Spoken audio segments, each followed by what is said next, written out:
Good day. How are you doing? Today I want to talk to you about the hiring tsunami that is coming your way and what side you might be on.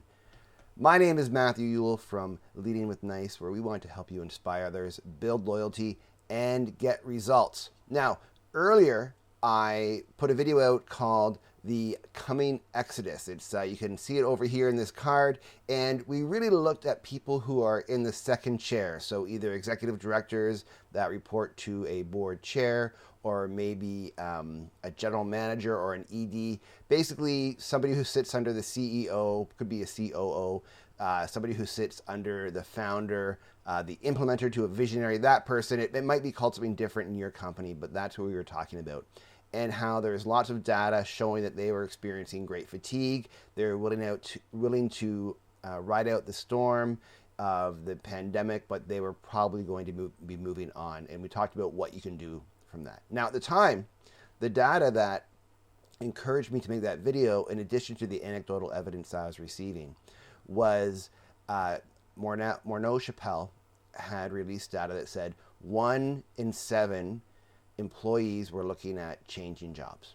Well, they've just released new data, and the numbers are higher. It's 1 in 4 employees are looking at changing jobs right now. At this time that I've released this video, Canada and parts of the US are coming out of the pandemic. Society is opening back up. We're talking about returning to the office. So what is going to happen? If 1 in 4 employees are considering leaving their jobs, you know that some percentage of people in your organization, at your company, at your small business, are going to be leaving. That's just a fact. You can only do so much to prevent it. So my question is then, you will need to be hiring people to fill those voids. So what can you do? How can you set yourself up to be an attractive company? Well, here's 3 things that the same data says you can do. And the first is this: hire leaders who may not necessarily be your top performers. You want to be looking for people that can do a good job of inspiring others, coaching, supporting, and being generally a good leader in the workplace. And if you've followed Leading with Nice, you know that we believe a leader is anybody who can influence somebody else. They don't have to be at the top of the hierarchical food chain, so to speak, in the office. The second thing you can do is be very clear on your return to work policy, or how it's going to look. So definitely you should have a mixture of in-office or gathered together locations and work at home. Productivity soared as we were all working at home. So the proof is in the pudding that no, your employees will not be lazy. They will not be sleeping in and goofing off. They get their work done. In fact, productivity was up. However, what is missing is the informal time, the mentorship, the development, the cross-pollination. So you need to have that. Even though there might be some resistance, it's a good thing. So what you can do is you articulate. You don't give a choice of, oh, just choose 3 of the 5 days or 2 of the 5 days. No, set a schedule and mandate this is when you'll return to work. This needs to be directed from you and from the leadership chair for the organization.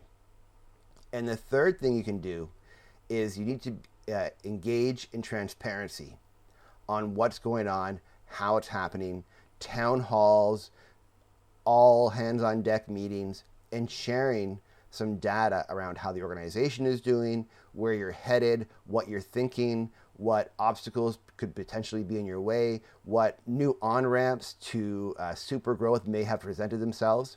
Because what you're trying to do here is create co-ownership, co-creation. When you're sharing that radical transparency, it invites people into the conversation. Doesn't mean they get to make the decision, but what we've seen develop over the past decade is a real desire from just buying into a plan to actually co-creating it. So we're going to have a video in a couple of weeks on radical transparency and some companies that are doing this to the extreme and what lessons you can take. But for now, those are 3 things you can do, because you will be losing employees. There's no question. You will then need to get employees. And we already know there's a lack of great employees to hire. So how do you stand out And in addition to attracting those great employees, being attractive to them to say yes to an offer. For more on this, visit leadingwithnice.com. If you'd like to talk more about what your company can do, please reach out to us. We'd love to engage you in a conversation. Until then, we'll see you in the next video.